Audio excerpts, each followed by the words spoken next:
These are the 28 things in Valorant you don't remember. We all know Breach, but did you know Breach actually looked different? In an early version of Breach, he had an orange-colored vest and black undershirt. Now he has a green vest and a black and orange undershirt. I bet you didn't remember that. Or how about when the operator in beta was probably one of the most broken weapons, considering it was only 4,500 credits, and had a faster fire rate at which it was shot.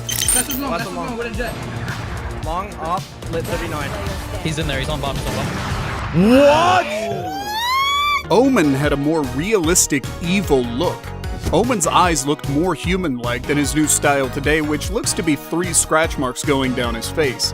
Another change on Omen is his chest. They added more armor to his body. Before, he just had some clothing going around his body.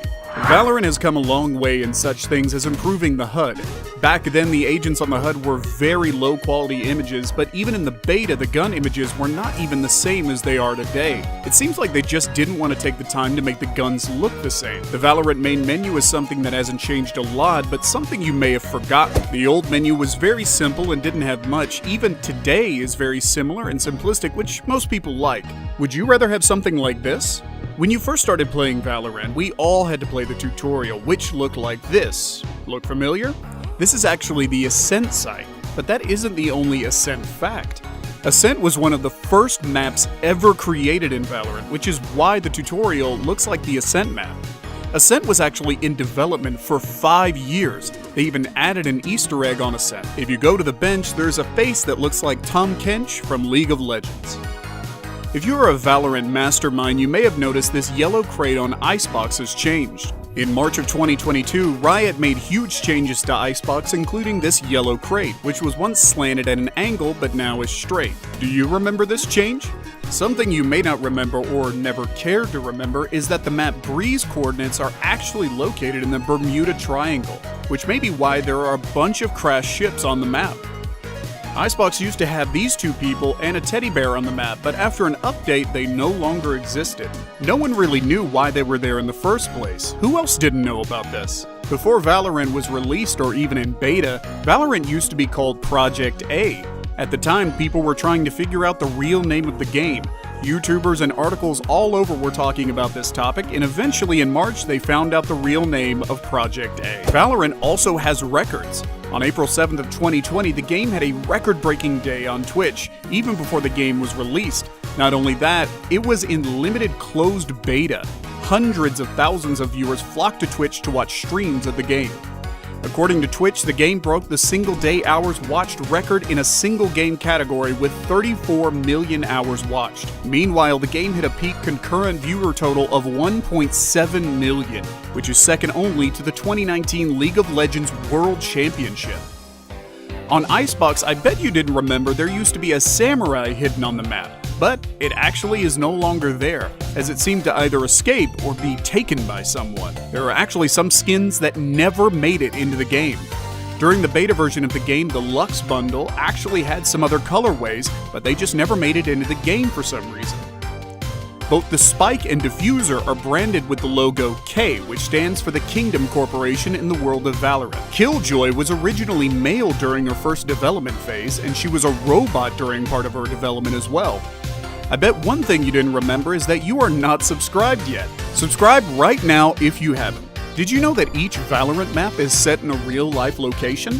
Though Valorant is a fantastical game with agents boasting supernatural powers and futuristic technology, it takes place on Earth, or maybe 2 Earths. Either way, maps are located in real life, Ascent being in Venice, Italy, Split in Tokyo, Japan, Breeze in the Bahamas, etc., etc. One cool thing you may never have noticed or forgot about is that every agent has a voice line for getting a headshot in Valorant. But one. Can you guess which one that is? Take a few seconds and think. Here, satchel out. Satchel out. One enemy remaining. If you guess Reyna, you are right. Reyna is the only agent in Valorant without a headshot voice line. But she is also the only agent with more than one voice line for her ultimate. They will cower! The hunt begins! Back in June of 2020, a video released of a Riot game dev saying that they were going to release a new agent every 2 months. I'm glad they didn't do this. I think we would have way too many agents. Breeze released on April 27th, but not even a month later, someone figured out that this Yoru glitch. Do you remember this? Surprise. Idiot. Yeah, what the fuck? Yo! Down A. One enemy remaining. In an early version of the beta, the agents in the game were leaking a release of a character coming to the game known as a bombshell at the time. This either could have been a killjoy or scrapped agent. What do you think? You and me, Bombshell. Let's knock him out. Bombshell! Together again and we're not even breaking the law. Who'd have guessed? Did you know that Breach is a congenital amputee with artificial arms built by himself, with Raze implementing some major upgrades and custom work? Breach has even implied that his previous life was as a mercenary. Have you ever noticed there are two types of Valorant agents? Radiants are individuals impacted by Radianite in such a way that grants them hypernatural abilities. Their powers range in type and form, with some appearing more elemental and others more foreign to earthly matter. And the other kind are robots that come from another world. You may remember when the first pro ever got banned. Former Overwatch pro and streamer Daniel DeFran Francesca was given a lifetime ban from Solari tournaments, including the current cup being held for Valorant, and the reformed player didn't take it lightly. The unfolding situation rubbed DeFran in the wrong way, both in the lead up to the map advantage and the aftermath of the proposed rematch. His outbursts against hype before and after the map advantage discussions led to Solari issuing a ruling on his eligibility. Let's put him previous. And Solari, the tournament organizer, the organizer, the Solari TV is the worst organization I have ever seen. Worst tournaments, worst piece of shit. Anyone supporting Solari TV is a fucking bitch. I stand by everything I said. Don't back down from that shit. So triple down, fucking quadruple down. They are all bitches and put them good. Or how about, do you remember when the Valorant ranks were different?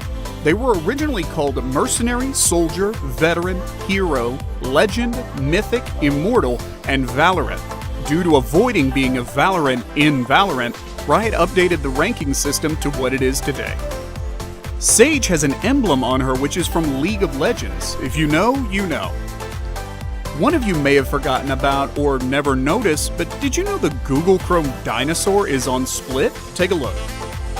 The Raze voice actor is also the voice actor from Sombra on Overwatch. I bet you didn't notice that. Hey there. Hello. Let's make some chaos. Initiating the hack. I need to blow something up. If you haven't subscribed yet, make sure to subscribe so you don't miss an upload.